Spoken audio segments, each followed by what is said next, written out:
Now at 10, the Easter Bunny comes to Neosho for snacks and photos with children.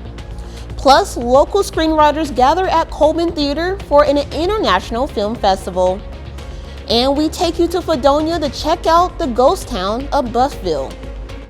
The 4 states' most watched news starts now. Thank you for joining us tonight. I'm Amber Jenkins. The Medical Lodge of Neosho hosts its annual Easter egg hunt today. The community members were able to search for eggs and then eat from a variety of food trucks. The event even had a happy guest, the Easter Bunny. Children were able to take photos with the bunny while enjoying some cotton candy for dessert. The residents and some of the family members, Gentiva Hospice provided the eggs and what went in them, and our residents and some of the family members used it as an activity, and they stuffed the eggs. So it's kind of just a joint effort. It's just something that we start in the first part of March, and we look forward to it every year. The Easter eggs were stuffed by the residents. A dark room brought light to a ghost town that was in Kansas. KOAM's Carrie Wharton has more on this story. Notice the curved line, and that was a railroad siding. We have had a lot of questions about Buffville. This small community had many names: Buff City, Buffton, Buffington, and finally Buffville, a town that involved when the Kansas Buff Brick and Manufacturing Company built a brick plant in 1903. The brick plant was between Altoona and Neodesha. I believe they're interested in it because it's a former way of the past. It was industry that is completely, basically gone in this part of the county, in this part of the country. And people are just interested in the past. One member of the audience, Marilyn Pryor, was originally born in Buffville, Kansas. I was just interested in it and wanted to know if anybody else had lived there or my folks moved there when they got married in '34, so it was closed, but my dad did some work around the area. What appeals to me most about history is the stories. I had an aunt and uncle that lived there that I visited off and on, and I always thought it was interesting because they had no indoor plumbing, and that was not a thing I was used to. The Kansas Buff Brick and Manufacturing Company sold out to the United Brick and Tile Company in 1929, and the plant closed. The post office closed in 1943, and their last students went to school there in about 1950. I have good memories of it, and my folks was raised about 2 miles east of 75 Highway there, so they were acquainted with Buffville over the years, and that's why they moved there. By the 1970s, there were very little evidence that a thriving community once stood on this land west of Highway 75. In Fredonia, Carrie Worthen, KOAM News. If you want to find out more about Buffville, you can go to our website at koamnewsnow.com. KOAM Theater today held a Sunny Side Up film festival. The festival is for international films and shown over 50 films of different budgets. Some of the genres included mystery, independent, and comedy films. Performer and author Karen Knotts performed a skit as well as signed autographs and book signings. Support it. Think about making a film, maybe submitting it, maybe write a screenplay if you're into that, you know. We get a bunch of screenwriters that come through here too, and they think about making their films, and it doesn't really cost a whole lot of money to make a short film. I get a lot of student films as well. The festival ended with an award show for the feature films. Christ Community Judo Ministry today held a bowling for judo and silent auction. The ministry teaches children and adults judo as well as fitness and self-defense. The auction and shoe rental proceeds went towards equipment and operating expenses needed for the lessons. Students at the judo received lessons for free. And it's amazing what judo has helped the students. And in that, we find that we also do a 5-minute devotion to help them with their walk with Christ and everything also, and then we get out on the mat and throw each other. The goal was to raise $2,000. Meteorologist Sam Lane joins us for the first look at weather. Well, we've started out this morning with lots of sunshine. But then the clouds rolled in this afternoon and even some showers, and you can see that on radar right now. Over the last hour, you can see them starting to move away from us, zooming down on some of the heavier activity, stretching from just east of Mount Vernon to Monette, down to just west of Cassville, but it is rapidly moving off towards the east. We'll start to see more showers later on tomorrow night, but temperatures have not been that bad. Generally in the 60s yesterday, and then we dropped down into the 30s this morning, only to rebound into the upper 50s, almost to 60, and now we're seeing temperatures in the 40s, and we're going to go down into the 30s tonight. Sprinkles again tomorrow night into early Tuesday, and then Tuesday is going to be mostly cloudy, breezy on Wednesday, but then big storms possible on Friday, and I'll tell you more about that when we come back with weather in just a little bit. Thank you. Protesters marched the street of St. Louis, protesting a bill they believe is anti-LGBTQ. Reporter Dion Broxson has more. We're here! We're queer! We're here! We're queer! They want to be seen and heard. Saturday, hundreds protested Missouri bills they believe target the LGBTQ community. Some of the bills are banning bathroom accessibility, pronoun usage, parental notifications of students' gender identity, and gender-affirming care regardless of age. Marchers in the Grove opposed the Show Me State, joining other conservative states, leading the charge with similar legislation. News 4 recently got an explanation from one Republican sponsor in Jeff City. If we wait until some poor Missouri kid comes out and says that my life has been altered because I was subjected to surgery and or drugs that I should have never been subjected to. My life has been changed forever, and that should have never happened to me. If we wait until that happens, we have waited too late. If you don't like drag shows, don't go to one. St. Louis Mayor Tashara Jones made an appearance Saturday at this protest. She touted the city's new LGBTQIA+ advisory board. They are hard at work looking at every policy through an LGBTQIA+ lens. Some bills are seeing movement at the state capitol, but none have made it across the finish line so far. And I stand here in tears, thinking about how our state legislature wants to legislate their body, your body, and everybody's body. What our lawmakers need to understand is a world without transgender has never existed and will never exist. In the Grove, Dion Broxton, News 4. Coming up, 30th annual March for Justice in Southern California. Plus, we'll take a look at a new study that states there are ways we could improve air pollution.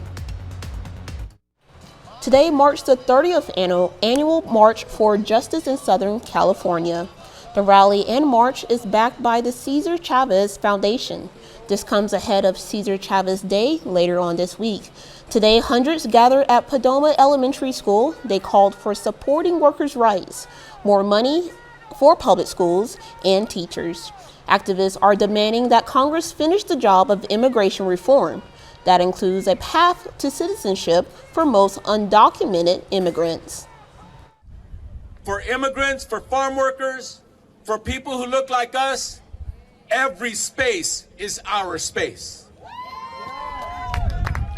We belong everywhere, not just in the kitchen, coming through the back door, but being welcomed through the front door. Parts of the South are bracing for more severe weather after deadly tornadoes ravaged parts of Mississippi and other states. At least 26 people are dead, and the search and recovery efforts continue. FEMA Administrator Diane Coswell has Homeland Security Secretary Alejandro Mayorkas has expected to evaluate the damage today. Kristen Benavides has the latest from Silver City, Mississippi. Drone footage above Mississippi shows part of a trail of tornado damage that spans over 100 miles. On the ground, residents like Renaya Pope of Rolling Fork are taking stock of the devastation. I have so many family members, friends, memories that has been destroyed. The town of Rolling Fork was among those hardest hit when the tornado tore through Friday, flipping over cars, uprooting trees, and reducing homes and businesses to rubble. We could hear the wind and hear the roof peeling back. I never thought we would go through something like this. The tornado also flattened the town of Silver City, claiming the life of Brian Parker's cousin, but sparing his wife and kids. I just opened up the front door and I was just like, wow, God really, he was really, surrounding me and my family at the time. Mississippi Governor Tate Reeves says the state is now on a mission to respond, recover, and rebuild together in the face of heartbreaking loss. We lost everything, but we got our life. As search and rescue efforts continue, Army veteran Jarrett Brown is volunteering his time. I signed up the Army to serve this country and protect this country. President Biden released a statement saying he spoke to the state's governor, adding his administration is committed to delivering federal assistance to impacted areas as quickly as possible. Cristian Benavides, CBS News, Silver City, Mississippi. Sunday is expected to be the start of a wet pattern that could bring more severe weather to Mississippi and Alabama for several days. A new study suggests marginalized communities may suffer the consequences of air pollution more than others. Researchers looked at the death rates for older communities with higher rates of poverty and larger populations of people of color. The New England Journal of Medicine studies zero ins on the kind of small particle air pollution called PM 2.5. The particles are so tiny they can travel past the body's usual defenses and stick to the lungs or enter the bloodstream. In 2019 alone, long-term exposure to particle pollution contribute to the deaths of 4 million people. A little later, the 2-year anniversary of a EF3 tornado in Alabama. And we're going to be taking a look at the radar as well as the forecast because we have big storms in our forecast. We'll have the details when we come back.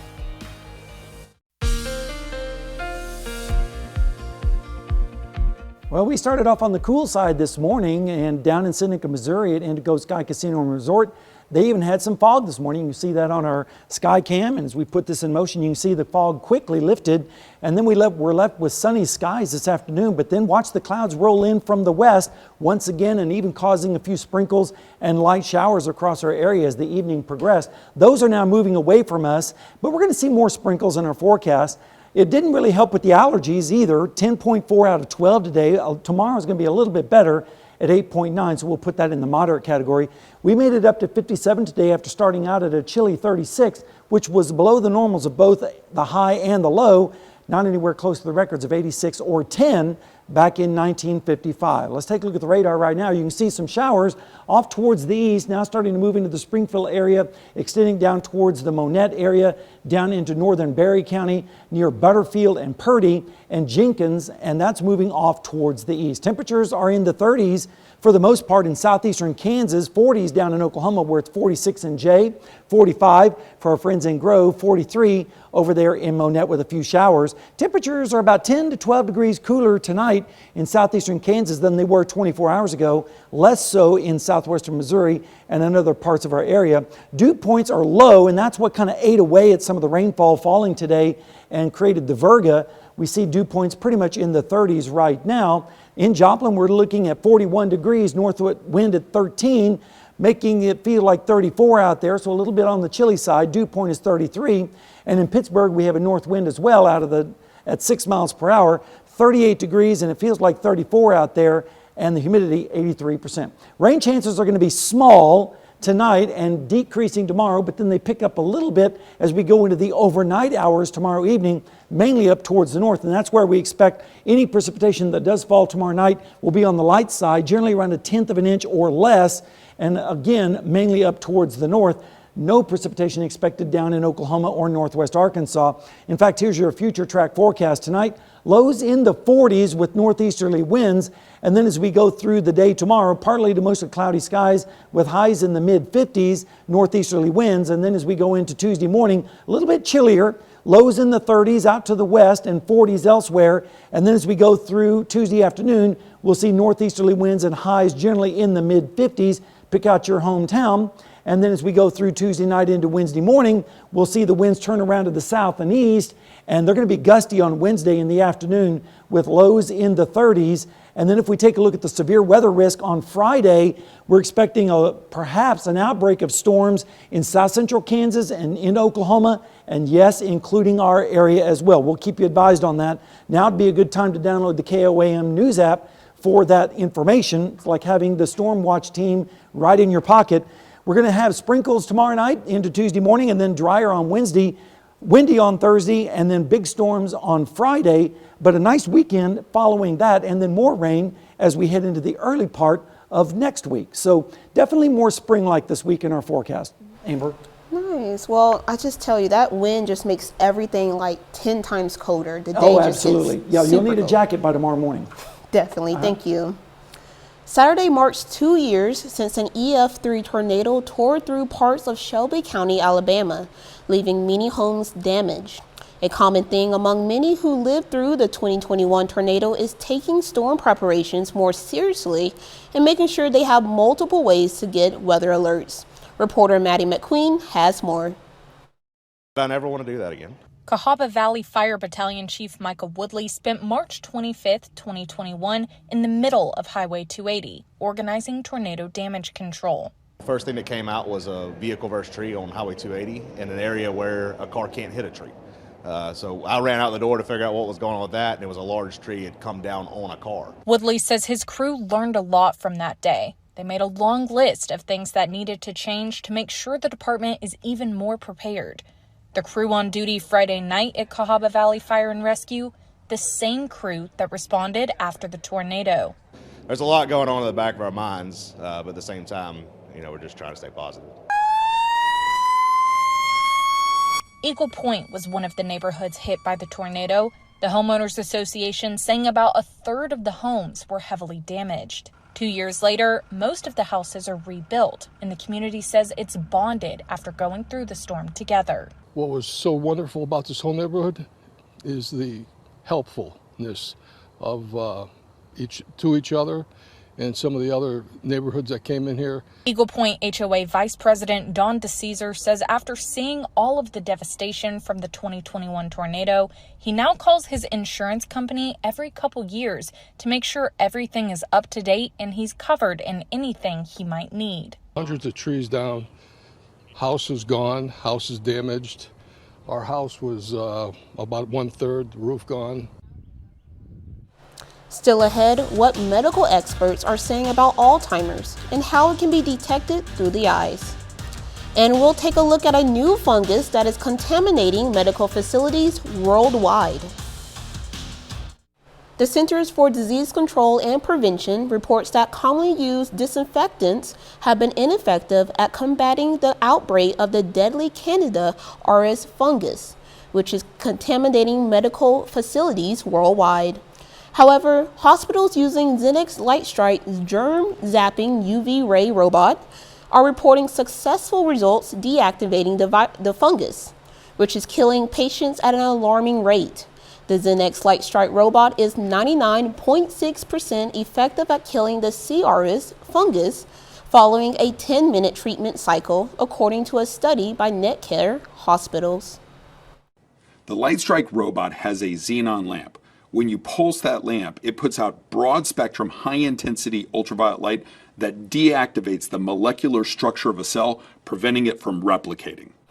Additionally, the Lightstrike robot has been proven effective against Ebola virus and anthrax and can easily be incorporated into a facility's biodefense strategy. Federal health officials continue to investigate an outbreak of drug-resistant infections linked to eye drops. According to the CDC, at least 3 people have died and 68 others in 16 states have been diagnosed with a rare infection of the eyes connected to the outbreak. 8 cases of vision loss have been reported, and in 4 cases, the affected patients had their eyeballs surgically removed. Some states to have reported cases including California, Florida, Illinois, Texas, and New York. Research suggests tracking changes in eye retina may help doctors catch Alzheimer's early. Doctors say Alzheimer's disease begins in the brain before symptoms show, making early detections difficult. But some researchers say they can get a glimpse of a patient's cognitive health through the eyes. A study published in the journal Acca Neuropathology analyzed retina and brain tissues from over 80 donors. The researchers compared these samples with tissue from healthy donors and found significant increases in beta amyloid in the tissue from the donors experiencing cognitive decline. For the first time in the U.S., autism is being diagnosed more in Black and Hispanic children than in white kids. A report from the Centers for Disease and Control Prevention found among all U.S. 8-year-olds, 1 in 36 had autism in 2020. A second CDC report looked at autism frequency in 4-year-olds, finding autism was less common among white children than Black, Hispanic, Asian, and Pacific Islander children. But those younger children were less likely to have been evaluated for the disorder than kids in the past. Coming up, we'll take a look at box office estimates for this weekend. Keanu Reeves is back at the top of the box office. David Daniel has an early weekend estimates for the top 5 films in theaters. I don't know where we are. Adam Driver and 65 made $3.3 million for a 5th place finish. Creed 3 slipped to number 4. $8.37 million sent the boxing pick past $140 million domestic. $8.4 million puts Scream 6 in 3rd place. I don't deserve these powers. Shazam! Fury of the Gods is not looking super strong. It fell 68% in its sophomore weekend, dropping to 2nd place with just $9.7 million. John Wick Chapter 4 opened with a bang, $73.5 million, by far the best debut of any film in the franchise. In Hollywood, I'm David Daniel. I've been eyeing the new Scream movie. It's looking pretty good. Yeah, lots of good movies coming out there. We have some good weather in our forecast as we go through time. Wednesday looks pretty good, a little bit breezy, but then we have big storms on Friday, so it's very important for everyone to be paying attention to that. And then next weekend looks great, and then more storms after that. Sounds good. Well, that's our time for tonight. Thank you for making us a part of your night.